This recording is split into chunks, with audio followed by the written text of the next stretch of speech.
Hi, I'm Britton Unkefer. Hi, I'm Sara Unkefer. It's our first restaurant together. It's for everyone, where you take a lot of the things we've learned from culinary school and working in fine dining or other facets of the culinary world, but bringing it down to a really casual level. It's something that is really personal to people, you know, whether it be something that their mom or grandma or dad made or their favorite restaurant.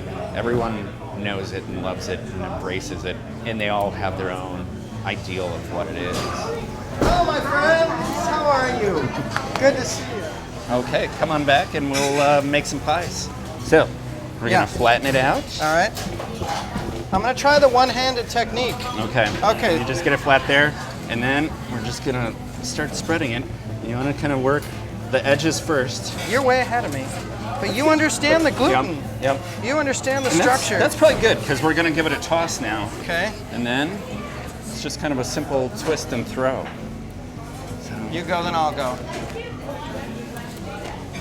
Not bad, not bad.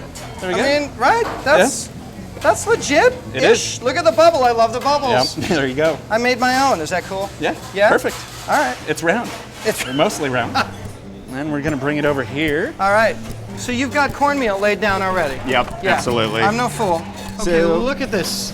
The panoply of opportunities Yep. in front of me. This is kind of our color palette. Yeah. So I thought we'll make, obviously, green and gold. We're in And Wisconsin. then we've got the Donation Creation. What is the Donation Creation Pizza? Donation Creation Pizza is something that we started when we opened it. It's a monthly changing pizza special, but also we give $1 of each pie given to, sold to a nonprofit up here in Door County. Cool. I'm stoked about both. Yeah, that's a fun one. This one we have a special sauce that we spread for that. You gotta have a special sauce spread. Absolutely. And then this is our blended cheese. Mm-hmm. We used to shred all of it ourselves. It's a special blend. We use. No, you have elves come in at night and do it. We do. After we're shredding about 1,000 pounds a week, and boy, were your arms tired. yes. Yeah. But it's smoked provolone Okay. and mozzarella. Is Where's our the blend. probe from? It's all from Wisconsin, obviously. Yeah, right Both on. of our cheeses are from Foremost, which is a little bit bigger, Yep. but it works perfectly Yep. for this oven. So we're gonna grab a little bit of our local spinach here. So separate sauce, same cheese. Yep, and you can throw some spinach on that one too. All right. Here's the rest of the ingredients. This is some pancetta, roasted cauliflower. Oh yeah. And then this is where hands are gonna get messy. This stracciatella is just a shredded mozzarella soaked in sweet cream. Huh. It's Man. really, really good for you. That's it. That's the So this Donation Creation Donation for this Creation month. and the green and gold can't The green be done. and gold. Nope, that's it. That's just the start. So broccoli next, right up there. Okay. This one we roast and then chop up. About a handful. Is that cool? Yep. Yeah. And this is a trick that we do for the parents to get the kids to eat broccoli without complaining about it. They don't even know they're doing it. So we see the green, and then we finish it off with Wisconsin's gold. That's a beautiful pizza. Yeah. This is as well. Yeah. And this one cheese curds kind of work like fresh mozzarella. Yeah. So Okay. next we'll throw them in the oven. I know what comes next. Yeah. I've already mucked it up, haven't I? Yeah. Maybe I should have shown. Oh, Britt, I'm in deep. Just a little bit. There we go. With an assist from you. Yeah. All right. Where do I want it? Back corner? Yep, back corner is the best. Perfect. Now second one, and you'll get it. It's the same thing. I defer to you, kind sir. So that is a hot oven, It is. and I know one thing. It is not classic Neapolitan, but there is also no gas going on in there. There's pure rustic flame. It is. Yeah. It's all Door County oak that's sitting, burning, cooking those pizzas. And this is totally novel for Door County. I mean, probably this whole region. Yeah, it's a little bit different. This is actually a baking experience. This isn't cooking. Exactly. And that's the interesting thing that has been in training line cooks and even myself Right. to this, because it's a totally different experience than working a saute station or a grill station in a restaurant. Yeah, And there's no switch or dial here that turns that on. And there are no heat lamps here, by the way. Yeah. Exactly. Yeah. So if you let the fire go out in here, you're in big trouble. Whoa. So here's our green and gold, and I just took the donation out. So see how nicely that melted? Yeah, that's a beautiful pizza. It is. It's going to be beautiful to eat. Yes.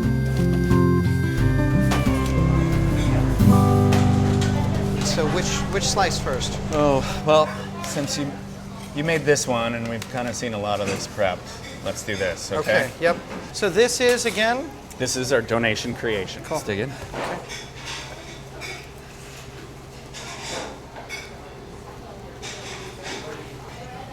I'm awash in tomato and cheesy goodness. That stracciatella. It's good. I feel like I want to toast you with these triangles because this is a triumph of flavor. I mean, it's no small thing to actually compose a delicious pizza. It's not. And we do 700 every day. So it's fun. It's a lot of fun to do this. I mean, you can pile things on, but it could go wrong at any point. It gets too bright, it gets too salty, it gets too rich, it gets too crunchy, and you're, I mean, like, I don't know, high elbow. There we go. I have a blind spot with all of this. It's great pizza, but it's missing beer. Well, we could have a beer here, but I think we should head up north to Bier Zot, our Belgian beer pub. Oh, come on. Bier Zot is definitely inspired by our love for Europe and beer, but we wanted to bring this little, while traveling in Europe, you'd stumble over these little back alley pubs, and we wanted to bring that to Door County. Brewing right now is at, I think, just a pinnacle of what the possibility, if you think outside the lines, can be. And it's so different from when I grew up, that there were just a few beers and that was it. Looking back hundreds of years, each town in Europe had its own brewery, and that's what it's going back to, and it's really exciting, and everyone gets to express it differently. All right, here we are, Bier Zot. This is cool. I have no idea what that, I mean, I know what beer means. Yeah, it's the same. Okay. Well, Help me Bier with a second. Zot means beer idiot in the Flemish language. So it's a good thing that a lot of people don't know the Flemish language, otherwise that might be kind of a... Yeah. Yeah. Exactly. Yeah. But it's more a play on me and my love of beer. Obsession. But Yeah. it kind of goes that way. Okay. And there's a lot more of me out there, I found out. So we have these warm pizzas, but what do we pair with, or do we just, you know, separation of church and beer? We have to. Here. These beers are a little bit big to be pairing with pizza, but Right. we need something to wash it down. All right, okay. We'll try a few things. And then I've got some special stuff that's been aging for a while that we can try Oh, as well. come on. So the first one we're gonna try is from Wisconsin. Convenient Distraction Wait. from Oso Brewing. Like, figuratively or literally? Both. It's balanced. A lot of beers that attempt this crazy, rich, barrel-aged, tons of flavor Yeah. are just maple and oaky bombs. Yeah. This, It is. It's perfectly balanced, Yeah. and that's what he does well. Yeah. He makes it right. There's Yeah. nothing that's really punching you in the face. It's just perfect. So what we're going to be able to see next is the example of something newer and something aged. So there's this old stock. It's an old ale. This is 2012. I happen to have a new one on draft as well, so we can try them oh, side so by we side. can compare. Yeah. Yeah, sure. I like it.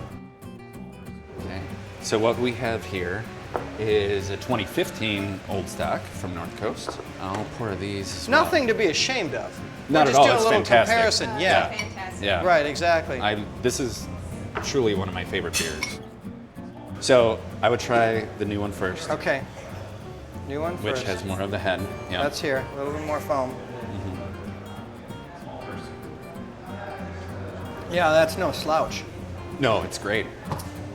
Wow, that's like a crazy amber apple thing going on in there. Yeah. So while the 2015 is still in my tongue, Yeah. Do the 2012, yeah.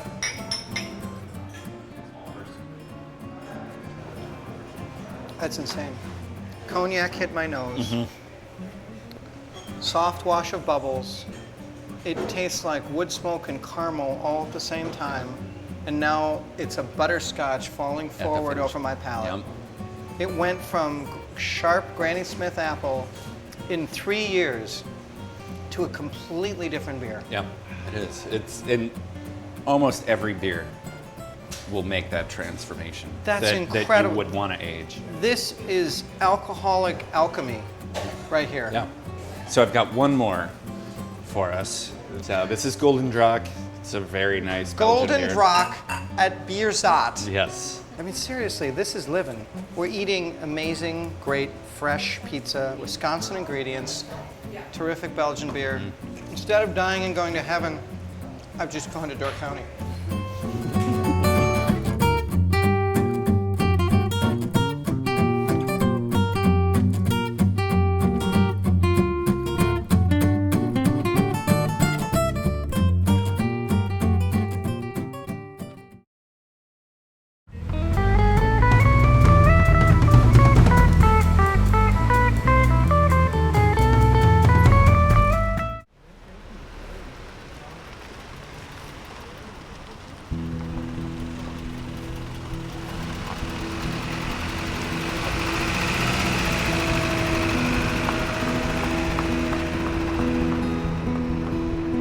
Well, we just brought a load of apples from the island across Death's Door, and we're heading up to Sequest Orchards, which is about a mile up the road from us. It's still in Ellison Bay, and they do custom crush for us. They press our fruit, and then we load the juice into big totes, and we bring them back to our place.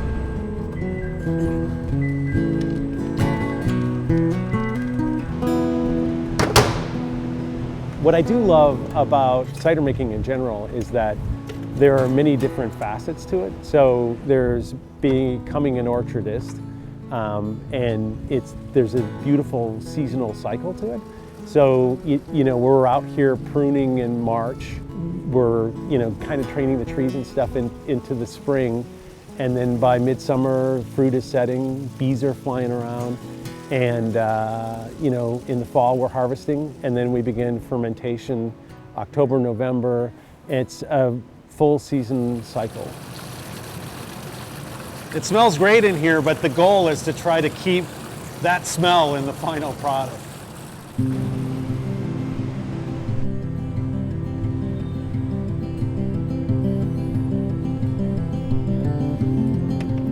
We just got off the ferry and arrived in Washington Island, and it's absolutely gorgeous up here. The leaves are changing colors, and we're on our way to visit Bob Purman of Island Orchard Cider, and I'm really looking forward to taking a walk through the orchard and then, of course, trying some ciders later.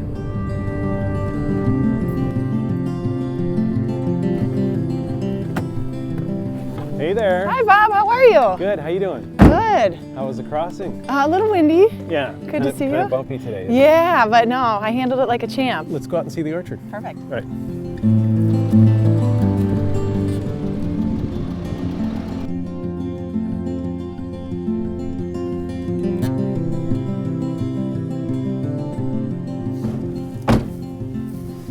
This is gorgeous. This is it. How many trees do you have here? We have 2,500 apple trees, give or take, because we lose a few every winter. Well, we originally got interested in cider visiting Yannique's father in France. He lived in the coast of Brittany. Which is the heart of cider country. Yes, well, there's Normandy and Brittany, and they're a little bit different, but we started with the Brittany ciders and then did a lot of bike touring and things like that in Normandy, and really fell in love with the Pas d'Auge in the Normandy cider making region. The orchards are like, 200 years old, and cows pasturing underneath them. It's really beautiful. And are they growing apples similar to what you have here at this orchard? Yeah, I mean, we've really tried to get cultivars that are from Brittany, Normandy, and the West Country of England.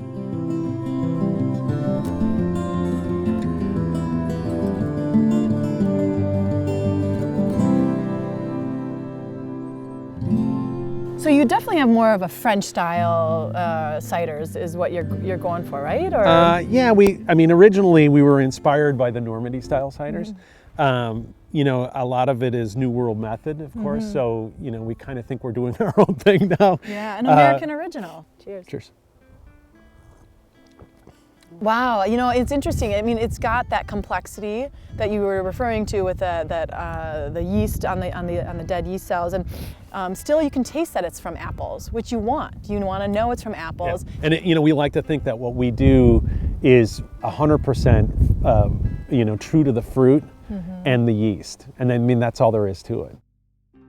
Next, we're going to try the oak aged. You use oak barrels? It's French oak. Yeah, so Okay. it's aged on French oak for 3 to 6 months. This actually is from the end of the season, so this is aged for 6 months. Okay. It's our regular brut with aged in oak, so you get the tannin from the oak. It's short enough that you don't get a lot of vanillin in it. There's something else I want you to try later that is Okay, aged I'm for game. 4 years in Wow. French oak. That's got a lot more vanillin to it. Yeah. The cider has become a much bigger thing than when we started. And so with that, you know, you're getting told that we should be ambitious in trying to get larger, and yet we want to keep it small enough that it's still like our craft product and not. True to your vision, your Yeah. initial vision, what you guys set out to do. Well, you know, it's interesting because we don't have a business plan, so this thing just sort of evolves. And our ambitions were about making good cider, and then it becomes a business, and then you have to figure out how do you make it actually sustain. Right, so you can keep doing your passion. Yeah, exactly. Yeah. This has been a great primer in cider, and what a way to cap it all off is to drink ciders that come from the orchard in which we're standing. And it's true. These guys were, what's in these bottles is 100% from this orchard. Fantastic. Now, you did say you had this 4-year cider, and I'm not letting you off the hook. I do want to try that. Okay, let's go down to the cider house in Nelson Bay. Right.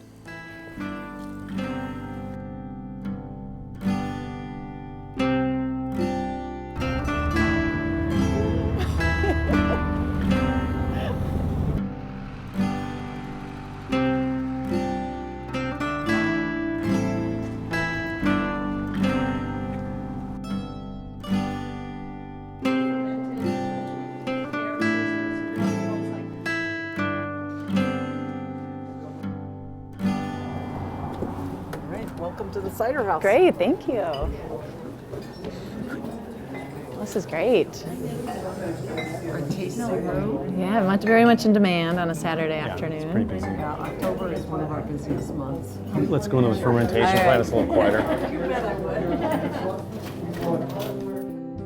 Take your coats. Take your coats. This is the production space. We do the fermentation here, as well as the bottling and kegging of the cider. And so I would imagine on other days it's a little chaotic in here. Yeah, on a bottling day, there's usually like 4 or 5 people in here, and there's the guys that are working the bottle washer, the bottler, the capper, pasteurizers, label, and then putting it all on pallets. As a wine person, I love stainless steel, but I'm absolutely drawn to the oak barrels. So I'm curious, what's inside of those? These 6 right here are cider sherry we're making. Ooh, I like it already. Tell me more. What's the production? Because you're got to be the first doing cider sherry. I've never heard of that. No, there No? are other people doing a fortified cider, like a royal cider, Okay. it's often called. So you've got your cider, and then what do you use as to fortify it? So we take our cider down to Great Lakes Distillery in Milwaukee, and then they distill it into an eau de vie that's about 180 proof. We fortify our 7% cider up to 17% so that it's stable, microbially stable, and then we put it back in barrels and let it oxidize and do what barrels do best. So here they are. Okay, look at the difference in color. Hold so those. this is the 2-year American, right? I can Yeah, by the that's- color. Okay. So it's got a little bit more color than the base cider does. Sure. And that's 4, maybe 5 years on French oak. And all this color is going to come from the thyme and the oak, because when it goes in Yeah. there, it's Yeah, perfectly well, and clear. you know, it's that oxidizing process, and then it's also picking up color from the oak. So I'll give you that one. I would say take that sample second. Yeah. And Wow, you can smell the freshness. This one smells fresher. Mm-hmm. You know, this one has more of a nutty note to it. But you can still get the apple. Yeah. You still definitely get that where it's coming from. Wow, I'm gonna try it now. Yeah. Enough smelling, right?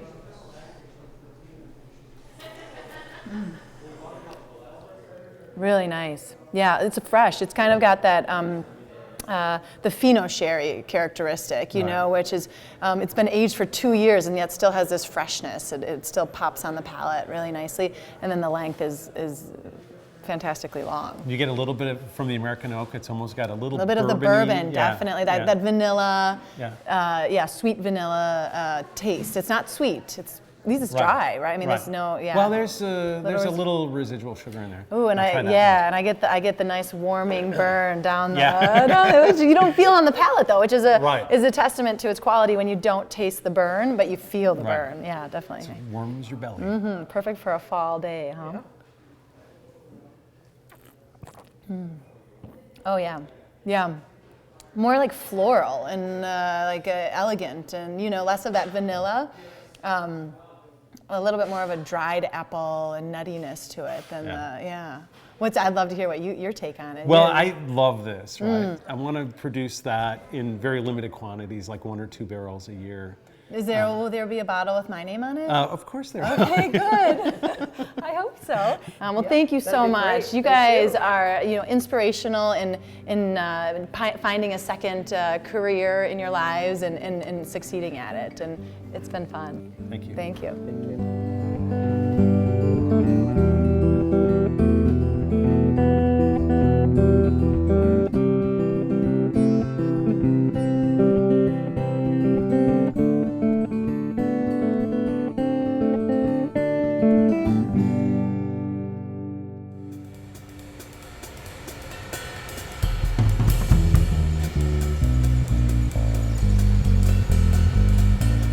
Hey, Justin, do you have one of the openers for these things? Oh, God, do I want to steal this thing. They're not that much money. Yeah, I know, but I don't have one, and they're really hard to open. So this is how I end up buzzed when we do shoots. And Arthur's like, I didn't get that sip. I need you just slower to your mouth. Yeah, thank God I had pizza before. Doing is I'm going to tap off like 20 gallons from here. Like I said, it's going to be a bit of a mess.